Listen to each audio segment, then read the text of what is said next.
नमस्कार, good morning, सत श्री अकाल। मैं संतोष कुमार गणित ज्ञान कक्षा में आपका स्वागत करता हूं। जैसा कि आप सभी जानते हैं, हम यहाँ चर्चा करते हैं मैथमेटिक्स का और क्लास 10 का हम लोग पढ़ रहे हैं चैप्टर नंबर फर्स्ट जो है रियल नंबर। यहाँ पे देखिए, बात हुई थी पिछली क्लास में प्राइम फैक्टराइजेशन। प्राइम फैक्टराइजेशन होता क्या है? तो देखिए, किसी भी नंबर्स का प्राइम फैक्टराइजेशन वो होता है कि ए बी सी इस तरह से गुणा के क्रम में हो और ए बी सी सभी प्राइम नंबर्स हो। जैसे देख लीजिए आप, जैसे एक बार 24 है आपके पास, इसका प्राइम फैक्टराइजेशन करना है। सबसे पहले देखेंगे, चेक करेंगे, 2 से लगेगा। अंत में देखिए 4 है तो हम कह सकते हैं कि 2 से ये होगा। तो 2 से देखिए यहाँ 12 हो गया, यानी कि 24 का आधा हो गया। फिर ये 2 से लगेगा, फिर से 2 से लग रहा है तो यहाँ 6 हो गया, फिर 2 से तो यहाँ पे 3 हो गया। इस प्रकार से आप लिख सकते हैं 24 is equal to 2 into 2 into 2 into 3। इसको दूसरे तरीके से भी लिख सकते हैं 2 to the power 3 into 3। Prime factorisation जानने से पहले आपको डिविजिबिलिटी रूल आना चाहिए। इसको हमने कैसे चेक किया कि 2 से कैंसिल होगा या नहीं? तो देखिए, सब सारे नंबर से डिविजिबल होने के लिए उसको डिवाइड किए बगैर आप चेक कर सकते हैं। वो आपका डिविजिबिलिटी रूल कहलाता है। तो आप डिस्क्रिप्शन बॉक्स में जा करके हमने एक वीडियो बना रखा है, वहाँ पे आप चेक कर सकते हैं। जैसे देखिए, यहाँ पे कुछ चर्चा कर लेते हैं कि 2 से डिवाइड होने के लिए कोई भी नंबर है तो उसके लास्ट का डिजिट जो होगा वो या तो 0 होना चाहिए, या तो 2 होना चाहिए, या तो आपका 4 होना चाहिए, या तो 6 होना चाहिए, या तो आपका 8 होना चाहिए। इस प्रकार से 0 2 4 6 8 यानी कि इवन नंबर और 0 अगर लास्ट डिजिट यूनिट डिजिट है तो वह कितना भी बड़ा नंबर है, हम आसानी से बोल सकते हैं कि यह नंबर 2 से डिवाइड होगा। अब एक एग्जाम्पल आपको आपके सामने रख रहे हैं, 6 4 8 1। ये क्या 2 से डिवाइड होगा? इसका यूनिट डिजिट चेक करेंगे, 1 है। ये 0 2 4 6 8 यानी कि इवन नंबर में से नहीं है, तो ये 2 से डिवाइड नहीं होगा। या तो इवन नंबर होना चाहिए या 0 होना चाहिए, तो 2 से डिवाइड हो जाएगा। अब 3 से डिवाइड होने का नियम हमने क्या बताया था कि 3 से डिवाइड होने के लिए जैसे 6 4 3 2 1 इस प्रकार से लिया गया है। तो इसके डिजिट सम, जो डिजिट सम होता है, डिजिट सम जो होगा वो अगर 3 से डिवाइड हो जाए, इसका डिजिट सम कितना होगा? 6 4 10 13 15 16। 16 देखिए 3 के टेबल में 16 आ रहा है क्या? 3 5 जो 15, एक शेष बच जा रहा है, नहीं आएगा। तो इस प्रकार से 6 4 3 2 1 जो है 3 से डिवाइड नहीं है। ऐसे हम चेक कर सकते हैं कि कोई भी नंबर जो है 3 से डिवाइड होगा कि नहीं। 5 से सिंपल है, अगर यूनिट डिजिट 0 हो या फिर 5 हो तो वो नंबर जो होता है 5 से डिविजिबल होता है। जैसे देखिए 6 5 5 लिखा हुआ है तो ये नंबर के यूनिट डिजिट 5 है, तो ये 5 से डिविजिबल होगा। 6 5 0 भी होगा, लेकिन 6 5 1 नहीं होगा, 6 5 2 नहीं होगा 5 से डिविजिबल। तो 5 से डिविजिबिलिटी तो बिल्कुल सिंपल है, अंत में 0 होना चाहिए या 5 होना चाहिए। देखिए 4 का हमने नहीं यहाँ पे दर्शाया। 4 का इसलिए नहीं दर्शाया कि 4 तो प्राइम नंबर है ही नहीं ना। 4 तो 2 इंटू 2 है, प्राइम नंबर तो है ही नहीं। तो यहाँ पे प्राइम फैक्टराइजेशन में हमें प्राइम नंबर से लगाना होगा। तो हमने इसीलिए 2 का देखा, 3 का देखा, 5 का देखा। अब 7 से 7 का हम कैसे होता है, तो लास्ट का 3 डिजिट देखना होता है। वो सारा डिविजिबिलिटी रूल में चर्चा कर चुके हैं। 8 से नहीं, 9 से डिविजिबिलिटी का तो 9 3 इंटू 3 होता ही है, तो ये प्राइम नंबर तो है नहीं। 11 से डिविजिबल होने का क्या है, तो 11 से डिविजिबल तभी होगा जब उसके अल्टरनेट नंबर को हम जोड़ेंगे और उसके अल्टरनेट दूसरे अल्टरनेट नंबर को जोड़ेंगे। जैसे 3 7 6 4 इस तरह से लिखा गया है, तो 3 और 6 को जोड़ देंगे तो 10 आ गया। फिर दूसरे अल्टरनेट जो है 7 और 4 इसको जोड़ देंगे, 11 आ जाएगा। दोनों को घटा के या तो 0 हो जाए या तो 11 के मल्टीपल में हो। जैसे आप चेक कर लीजिए, यहाँ पे 1 2 1 लिखा हुआ है, तो देखिए इसमें 1 और 1 को जोड़ दिया, 2 आ गया, और ये बीच वाला 2 आ गया, इसको घटा देंगे तो 0 आ जाएगा। तो इस प्रकार से अल्टरनेट नंबर का सम जो है और फिर उन दोनों को जैसे इवन नंबर इवन पोजीशन पे जो है उसको जोड़ दिया, फिर ऑड पोजीशन पे जो है उसको जोड़ दिया और दोनों के सम को घटा दिया, तो या तो 0 आना चाहिए या तो 11 के मल्टीपल में होना चाहिए, तभी वो 11 से डिवाइड होगा। तो इतना आप जान लीजिए। उसके बाद हम देखते हैं यहाँ पे क्वेश्चन नंबर 3 शुरू करते हैं। क्वेश्चन नंबर 3 क्या है? Find the LCM and HCF of the following integers by applying the prime factorisation. 12, 15 और 21 का आपका एलसीएम और एचसीएफ दोनों निकालना है प्राइम फैक्टराइजेशन से। तो 12 का प्राइम फैक्टराइजेशन कर लीजिए। देखिए अभी हमने आपको बताया है 12 का प्राइम फैक्टर क्या होगा? 12, 2 से 6, फिर 2 से 3, फिर आपका 2 इंटू 2 इंटू 3 हो जाएगा 12। इसी तरह 15 का क्या होगा? 15 का क्या होगा देख लीजिए। 15 यहाँ पे अगर रख देंगे तो 3 इंटू 5 हो जाएगा 15। फिर इसी तरह से 21 का कर लीजिए और तीनों का एलसीएम निकालिए। एलसीएम निकालने के क्रम में हम करते क्या हैं देखिए, यहाँ पे देखिए 3 इंटू 5, 3 इंटू 7 और एचसीएफ आपका एचसीएफ आ गया 3। एचसीएफ क्या होता है? Highest common factor. दोनों में जो फैक्टर जो मिल रहा है ना, जैसे 3 देखिए दोनों में कॉमन है तो 3 हमने लिख लिया, इसके बाद कोई भी मिल नहीं रहा है तो 3 आ गया आपका एचसीएफ।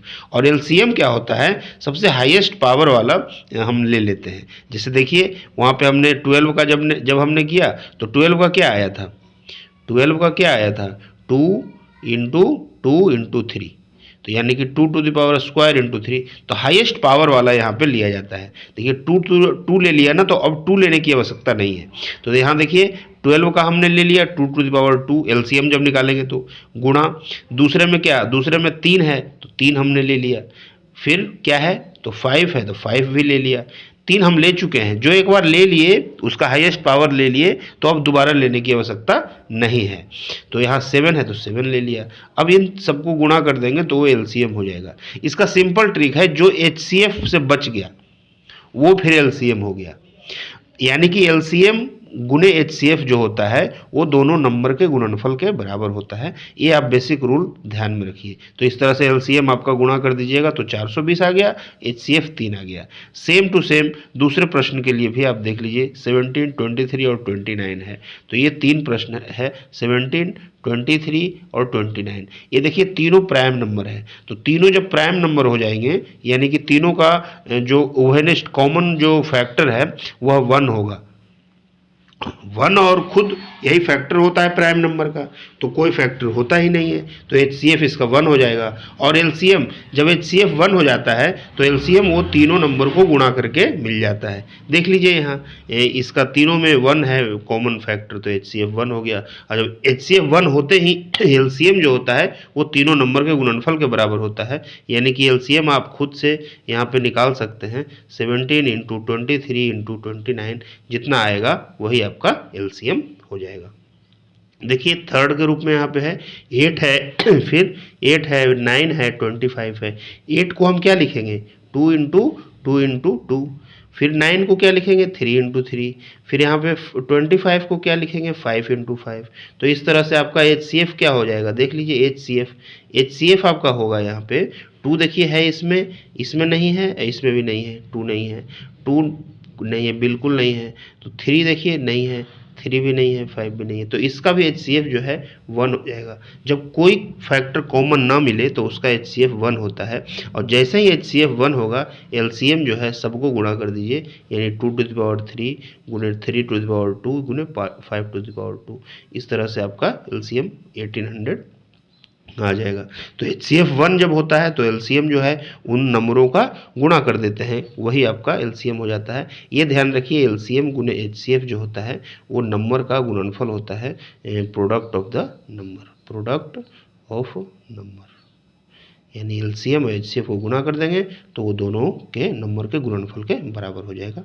ये बेसिक कंसेप्ट आप ध्यान रखिए। फिर 2 से विभाजिता का नियम, 3 से विभाजिता का नियम, 5 से विभाजिता का नियम, 7 से विभाजिता का नियम, वो आप डिस्क्रिप्शन बॉक्स में जाकर के देख सकते हैं। आइए क्वेश्चन नंबर 4 पे आते हैं कि गिवन दैट एचसीएफ इतना इतना 9 और एलसीएम इतना निकालना है। अब देखिए कितना सिंपल क्वेश्चन है। यहाँ एचसीएफ इसका दिया हुआ है 9, तो एलसीएम क्या होगा? तो 306 इंटू 657 इतना है इज इक्वल टू हो जाएगा, यहाँ पे एचसीएफ 9 दिया है, 9 इंटू एलसीएम। आप जानते हैं ना कि HCF गुने LCM जो है दोनों नंबर के गुणनफल के बराबर होता है। तो LCM कितना होगा, 9 इधर आ जाएगा, तो इसको इन दोनों को गुणा करके और 9 से डिवाइड कर देंगे, वही आपका LCM हो जाएगा। देखिए 9 3 जा 27 और 27 3 24, तो 34 इंटू 657, ये आपका हो जाएगा LCM। तो देख लीजिए कितना सिंपल प्रश्न आपके लिए दिया गया है। तो इस प्रकार से LCM आपका 2238 आ गया। इसका HCF 9 है, तो we know LCM into HCF equal to product of number, अभी जिसका चर्चा हमने किया था। तो LCM गुने HCF इतना हो जाएगा, LCM हो जाएगा इतना गुने इतना बटे HCF। तो इस प्रकार से आपका आंसर इतना आ गया। 10th क्लास का स्टूडेंट है और कितना सिंपल सिंपल प्रश्न यहाँ पे आपको दिया जा रहा है। अब देखिए क्वेश्चन नंबर 5 देखिए, check whether 6n can end with the digit 0 for any natural number. अब देखिए कोई भी नंबर अगर डिजिट 0 से इंड होता है तो इसका मतलब क्या है बताइए। डिजिट 0 से इंड हो रहा है, जैसे 20 लिखा हुआ है, इसका मतलब है 10 से डिवाइड होगा।